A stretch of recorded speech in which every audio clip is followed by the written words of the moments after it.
Bonjour à tous. Dans le décryptage de ce lundi, on parlera de deux sujets. Cambriolage répété dans la commune de Tchaourou. Qu'en est-il et quelles en sont les probables causes? Que faut-il faire pour remédier à une telle situation? Nous en parlerons dans le cours de ces échanges avec notre invité Gildas Arongassi, qui est d'ailleurs un habitué de ce plateau. Cher ami Gildas, bonjour à vous. Bonjour, monsieur le journaliste. Bonjour, chers téléspectateurs. Le second sujet, on parlera de ces poissonneries et ces stands de boutiques de vente qui grugent les populations avec des balances à géométrie variable. Démarrons déjà par le sujet lié à l'insécurité. Gildas Arongassi, on a noté dans la commune de Tchaourou ce regain d'insécurité, de braquage enregistré en l'espace d'une semaine, d'importantes sommes emportées, des personnes blessées. Quel est votre regard sur cette situation? Déjà, c'est triste, déplorable cette situation. Vivement que les personnes blessées recouvrent leur santé. Et déjà, pour parler du sujet, moi, je pense qu'il y a une certaine négligence dans la gestion de ces cabines Momo, si je peux m'exprimer ainsi. Parce que, vous savez, là où il y a déjà l'argent, il faudrait qu'il y ait une sécurité de taille. Vous voyez les banques, vous voyez les institutions financières, il y a toujours un ou deux agents de sécurité. Maintenant, aujourd'hui, avoir les chiffres d'affaires que font ces cabines, c'est normal qu'ils se sécurisent eux-mêmes. Parce que vous ne pouvez pas mettre quelqu'un dans une cabine, lui remettre des millions de francs CFA et ne pas mettre ce dernier en sécurité. Déjà, ces malfaiteurs profitent de cette négligence pour attaquer. Parce que déjà, les gars se disent, la dame est là, le monsieur est là, il a des sous avec lui, il a de l'espèce avec lui, mais il n'y a personne autour de lui ou d'elle pour le sécuriser ou la sécuriser. Maintenant, si l'endroit est sécurisé, il y a des boutiques à côté, il y a un peu du monde à côté, c'est un peu compliqué pour c'est hors la loi de commettre leur forfait. Mais s'il n'y a pas la sécurité autour de la personne, il n'y a pas de boutique et la cabine a été implantée dans un endroit qui paraît un peu neutre, anodin, je pense que facilement ils peuvent atteindre leur objectif Mais une est-ce fois sur le que terrain. ce n'est pas donner une caution à l'insécurité et que de peut-être jeter la pierre à ces promoteurs-là? On sait que même dans les endroits les plus sécurisés, même s'il y a quand même une forte propension de la population, on n'est pas à l'abri des situations de braquage. Est-ce que c'est uniquement la solution, le fait de peut-être recruter des vigiles ou des personnes qui assurent la sécurité? Est-ce que ça vient régler le problème?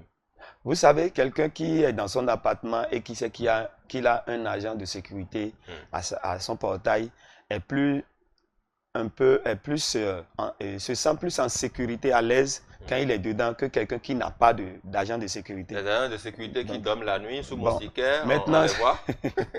maintenant si nous prenons le cas des cabines Oui. Momo, vous savez, les clients viennent pour des opérations. Bon, pour ceux qui nous suivent, hein, peut-être à l'extérieur, un peu partout, il faut leur repréciser que les cabines Momo, ce sont des cabines, des structures de transfert d'argent par mobile money. Voilà, si c'est MTN ou pas flou, si c'est Move, pour que la compréhension soit plus complète. Voilà, Allez-y. donc quand ces appartements sont implantés, Hmm. et puis voilà, les gens viennent pour faire des opérations.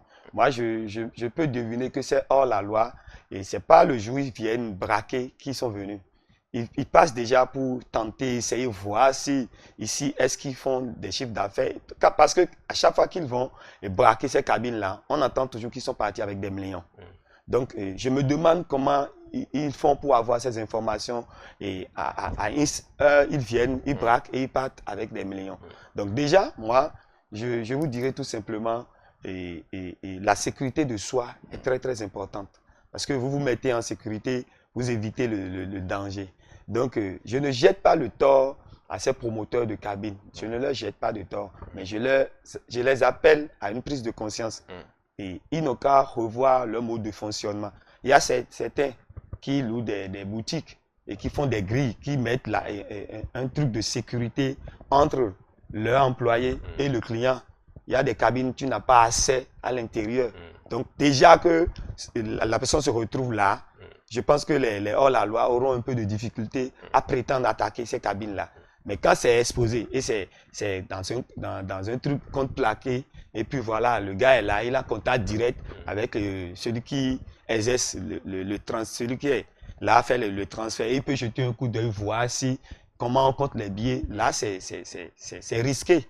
C'est risqué. Alors que de l'autre côté, la personne lance le transfert, après, la personne même se lève, voilà, tenez monsieur. Donc tu ne sais pas ce qu'il y a là-bas. Je ne sais pas si vous me comprenez. Tout à fait. Maintenant, c'est cette largesse qu'ils vont essayer de corriger. Et puis aussi, les employés de cabine doivent être aussi très, très, très, très vigilants. Parce que tu ne vas pas vouloir servir un client qui est venu pour faire un retrait de 10 ou 20 000 et en voulant régler la transaction, tu sors des lots, les liasses que tu as. de billets. Déjà, ça donne une idée de la flexibilité du geste. Donc, voilà. Donc, vigilance oblige. Il faut rappeler, hein, selon les informations relayées par le site en ligne Banuto, ces deux braquages sur coup, justement, à Tchaourou, les activités criminelles ont eu lieu mercredi 19 et samedi 22 mars 2025. Le bilan fait état d'un mort, plusieurs blessés, des millions de francs CFA emportés. Selon une source contactée sur le terrain, le premier braquage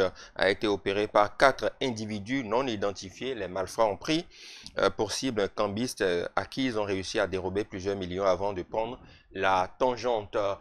Est-ce que, Gildas Arangassi, dans l'analyse d'une telle situation, est-ce que de plus en plus, il ne faudrait pas faire des transactions de façon à ce que ce n'est pas souhaité, mais en cas de braquage, qu'on ne retrouve pas suffisamment d'argent sur eux? Là n'est pas le problème parce que même à la banque, les banques sécurisées, il y a des hors-la-loi qui tentent, qui sont audacieux et qui viennent opérer dans les banques malgré la sécurité et dans l'enceinte des banques. Et là n'est pas le problème. Le problème n'est pas la liquidité en fait. À part le mauvais comportement de ces agents que je viens d'énumérer tout à l'heure, ou quand tu veux donner 10 000 à quelqu'un, tu sors tout. Non, à part ça, moi je pense que le gouvernement doit réglementer ce secteur. Parce qu'aujourd'hui, nous voyons des cabines Momo à chaque TIPA. Mais vous savez que ce sont des transactions financières que vous voulez faire. Et puis, on implante ça un peu partout. Mais sans sécuriser ces agents. Moi, je pense déjà que le gouvernement doit régulariser ce secteur-là. Il y aura des formalités à remplir, il y aura des conditions à remplir pour être promoteur de ces cabines-là. Et secondo, le mode de recrutement des agents fonctionnant dans ces cabines. Parce qu'aujourd'hui, il y a même des gens qui n'ont pas fait la comptabilité, qui n'ont aucune notion de la gestion financière. On les recrute et puis voilà, et dans l'ignorance, ils commettent des forfaits. Il y a même pas, c'est même pas des braquages. Il y a des situations qu'ils subissent. Au lieu d'envoyer les sous sur un numéro, bien, au lieu d'envoyer 10 millions comme l'erreur, on envoie 1 500 000. Il y a de ces erreurs-là. C'est-à-dire qu'il doit y avoir une formation de ces agents. Après, le gouvernement doit réglementer ce secteur-là.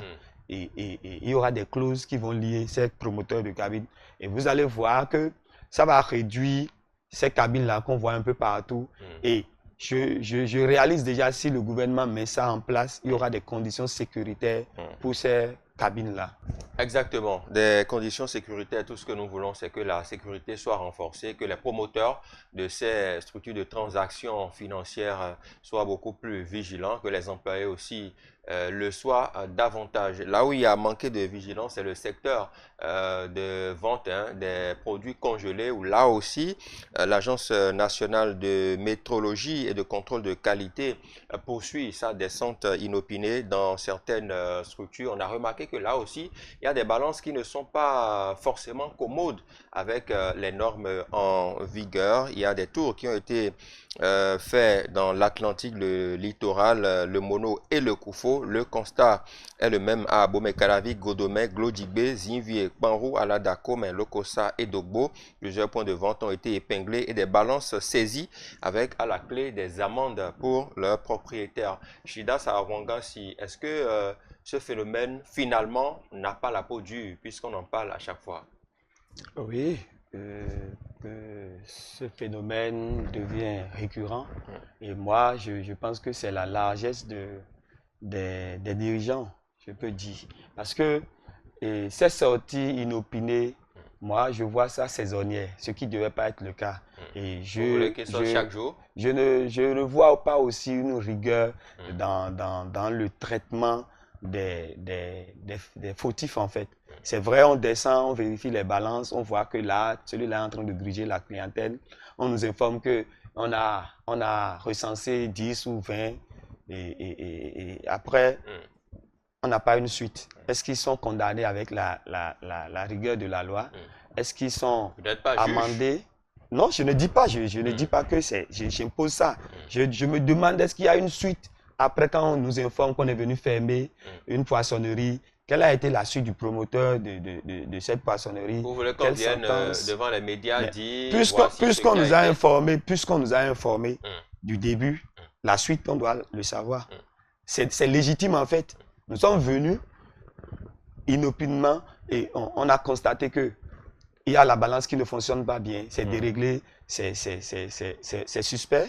On nous a informé, c'est sorti dans les journaux, on a lu, mais la suite... Moi, j'ai vu, j'ai eu des cas où on nous a informé que telle poissonnerie a mal fonctionné, mais une ou deux semaines après, je vois la poissonnerie encore ouverte. Mais quelle a été la sentence qu'elle a été... la poissonnerie ouvre? Mais dans les normes de la justice, je pense que toute infraction doit être punie. Et si déjà...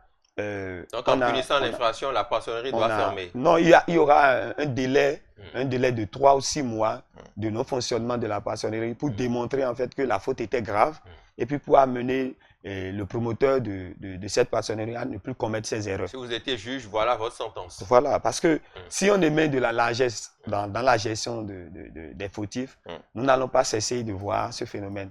Parce que tu le fais. On ne te sanctionne pas, on ne te frappe pas dur, tu seras toujours tenté de refaire ça. Oui, mais Gildas Arwangas, il faut préciser quand même que il s'agit des balances qui ne sont pas conformes, donc conformes avec la réglementation en vigueur. Il y a même des balances qui sont réglées par les promoteurs, ils savent comment ils règlent. Quand on fait le poids et que vous voyez 1 kg, ce n'est pas forcément 1 kg, c'est peut-être demi-kilo. Quand vous voyez 5 kg, c'est peut-être 3,5 kg. Donc, il y a ces actes-là qui sont quand même difficiles à comprendre.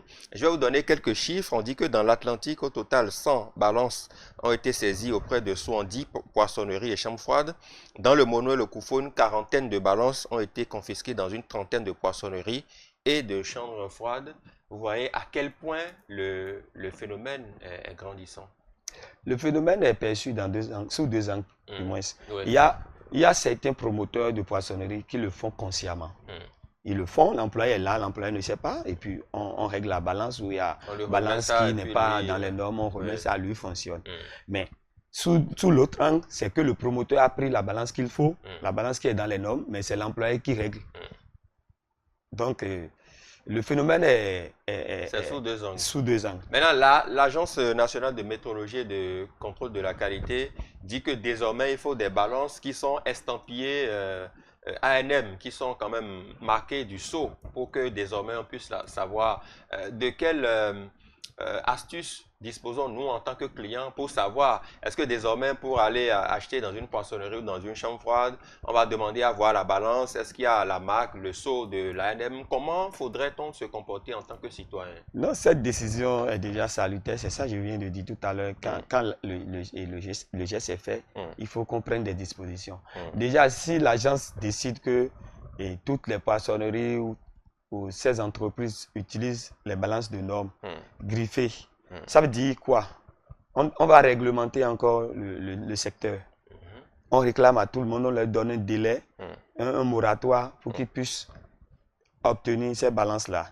Si le communiqué officiel passe, l'agence revient encore nous informer que ça a marché et cette décision était la bienvenue auprès de ces promoteurs. On nous donne le chiffre. Vous voyez, on nous a donné les chiffres tout à l'heure. Pareil, on va nous donner les chiffres. Nous avons recensé tel nombre de poissonneries et nous pouvons vous confirmer aujourd'hui qu'il y a la moitié ou le tiers de ces poissonneries qui ont déjà obtenu ces balances-là. Là, ça va rassurer un peu la population. Le citoyen qui n'est pas lettré peut facilement se rendre dans les passes parce qu'il va se dire, il y a déjà eu le communiqué qui nous garantit que désormais les balances sont dans les normes. Maintenant, celui qui est lettré, nanti, lui, il vient, il doit vérifier la balance d'abord. S'il ne voit pas la griffe, il ne paye pas. Mais vous, est-ce que vous êtes obligé de descendre, vous quittez le service tout fatigué, Gildas, vous êtes dans votre voiture, vous demandez à la personne de vous vendre 5 kilos de viande, est-ce que vous avez dit apporte ta balance ou bien je descends? Est-ce qu'on a toujours la lucidité de faire ces vérifications? Mais on n'a pas cette lucidité, mais si l'agence propose ça, c'est pour un temps soit peu nous sécuriser. Parce que si déjà l'agence fait son boulot, fait son travail, je pense qu'on va bannir cette mauvaise habitude de ces promoteurs de poissonnerie. D'accord, il y a aussi que selon les informations, les mises en cause ont déjà pris des dispositions pour soumettre les dites balances au contrôle métrologique des services de l'Agence nationale de normalisation de métrologie et du contrôle de qualité. Il faut aussi rappeler que les utilisateurs d'instruments de mesure non encore épinglés sont invités à se rapprocher de l'ANM pour se conformer au risque d'écoper des sanctions pécuniaires et pénales. Il est à souhaiter, Gildas Avangassi, que cette lutte continue pour le bonheur des populations et pour que si nous sortons 100 francs pour acheter quelque chose, que le produit que nous achetons équivale vraiment aux 100 francs que nous avons déboursés. Oui, oui, c'est légitime parce qu'on parle déjà de la cherté de la vie et puis après je prends mes sous et je veux me faire plaisir, je veux payer et puis là on me gruge encore. Là c'est de l'escroquerie. Bon, je pense que l'agence va continuer dans ce sens. Comme je l'ai dit, il ne faut pas que ces descentes soient saisonnières. Parce qu'on fait ça maintenant, ça fait après 6 mois, 1 an ou 2 ans. Non, vous n'en savez rien, vous n'êtes pas dans leur agenda. Non, je ne dis pas qu'ils ont fait ça, mais oui. C'est mon souhait. Je dis qu'il ne faut pas que ça soit saisonnier. On peut choisir chaque fin du mois ou une date du mois pour descendre, pour faire ces descentes-là. Et là, ça va permettre aux promoteurs de prendre leurs dispositions, de se mettre en règle. Mais si on le fait aujourd'hui, et ça fait encore en 2026, c'est vrai, 2 mois, 3 mois, ils vont respecter, mais ils vont se dire, bon, ils ne viendront pas. Donc, on a qu'à encore faire sortir l'autre balance et puis on gère. Donc, il faut que cette descente-là soit de façon régulière et en même temps, les actions menées par l'agence aussi soient des actions qui respectent les normes. Parce qu'il ne faudrait pas amener les gens à prendre les balances griffées qui ont l'étiquette de l'agence. Et après, les promoteurs viendront nous dire encore que c'est eux-mêmes qui nous ont dit de venir prendre balance, mais c'est leur balance encore qui ne fonctionne pas bien. Il ne faudrait pas qu'on assiste à cela. Donc, il faut que chacun joue ses responsabilités et puis pour la satisfaction des clients. Merci beaucoup à vous, Gildas Aronga, si vous êtes acteur politique. Avec vous, on a passé en revue ces 2 sujets. Merci à toutes les équipes en régie et de production autour de ce programme. À demain.